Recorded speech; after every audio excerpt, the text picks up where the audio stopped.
Hey there and welcome to Investment Insight Network, the channel where we talk about current events and how they might affect our finances. Here we'll discuss my personal views and interpretations of these events, but please keep in mind that they don't constitute investment advice. If you're thinking about investing, I highly recommend you talk to a qualified financial advisor first.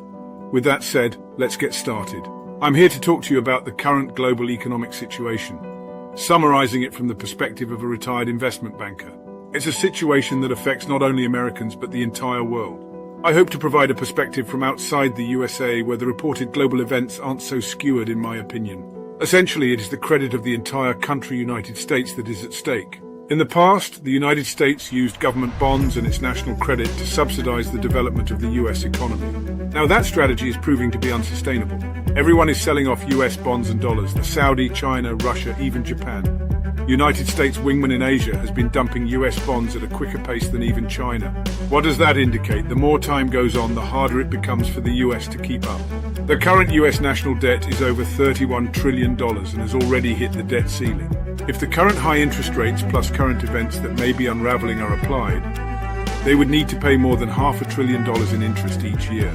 And this is projected to reach $1.4 trillion just in interest repayment by 2033. Or possibly sooner by my estimates if things remains unchanged. The US government simply cannot afford this. This requires the Federal Reserve to lower interest rates. But this will also lead to higher inflation, which in turn will impact the government and currency credit. And it becomes a vicious cycle. Fast forward to a very recent observation. There has been also a lot of private wealth flowing into Hong Kong as well as Singapore from Swiss accounts. The seemingly safe haven and credibility of the Swiss has been shattered. The problem now is that due to the long-term and sustained overconsumption of the United States, the credit crisis has now been transferred to the US national and dollar level. Compared with the subprime crisis of 2007, the US's current problem is even harder to solve, especially when the Ukraine proxy war started, and entire West subsequently wanting to swallow up Russia's more than $300 billion in foreign exchange. Based on this situation, the US economic problems now are more serious than those in 2008, when there was a credit crisis in the US market. Through the efforts of the US government and the world together, that crisis was temporarily averted. When Switzerland took a stance in the political arena, all the credibility and banking secrecy services to the ultra-rich they built up all these years were gone overnight. This has really set alarm bells ringing around the whole world because countries around the world have realized that even a powerful country like Russia cannot protect its own assets, so what can we do to protect ours? Therefore, everyone started to diversify their assets and not put all their eggs in one basket, and China became the choice. Then not long after, a new disaster unfolded, when the Swiss government ordered UBS to merge with the struggling Credit Suisse without seeking approval from shareholders.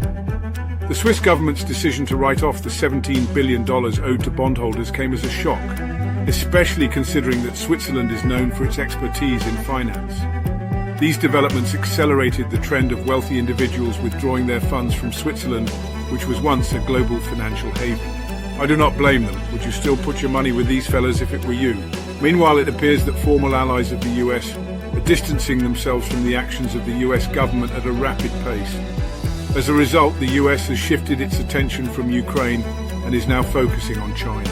While inflation is affecting the world to varying degrees, it's worth noting that China's inflation rate stood at just 1% versus 6% for the US 2023 at the time of this video's publication. So the credit and currency crisis of the US is essentially difficult to resolve as the options left on the table seems to be very limited with the stance United States government intends to take. In my opinion, there are only two likely options. One is an internal revolution, which means that capitalists need to contribute money to plug the hole of the empire. It has been argued that American politicians are all proxies of capitalists. The question is, where can we find volunteers to help out the situation domestically? If there is a song the feds need to sing now, it's I Need a Hero. And they need to find one real fast too. The alternative plan, it would seem, would be to take to sucking the lifeblood of other countries to fill the holes like what they have successfully done for all these decades. The simple logic being, if you can and successfully make yourself wealthy using one method as seen in Afghanistan, Iraq or Syria, would you want to switch strategies? The United States' main target is now China, as they believe that submission from China would solve all their crises. The United States began to wage a trade war against China in 2018. And when the technology war did not work, they turned up the heat on Russia, chose to provoke the Ukraine war. It has worked before, as seen clearly in the global events.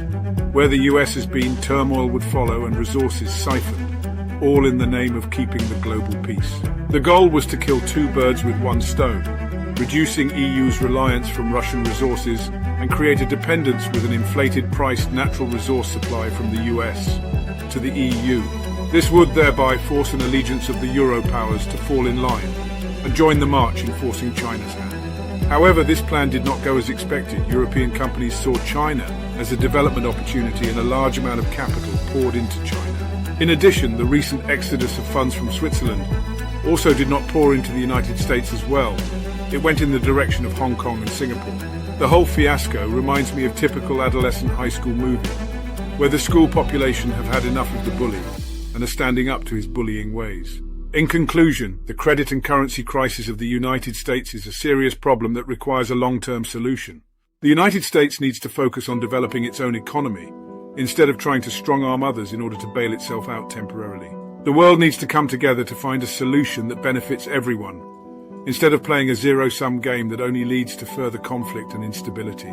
Now that we have set the tone of what may be coming, let us explore if there are opportunities we can seize and pitfalls that we should avoid in the next chapter. Thanks for watching and see you real soon.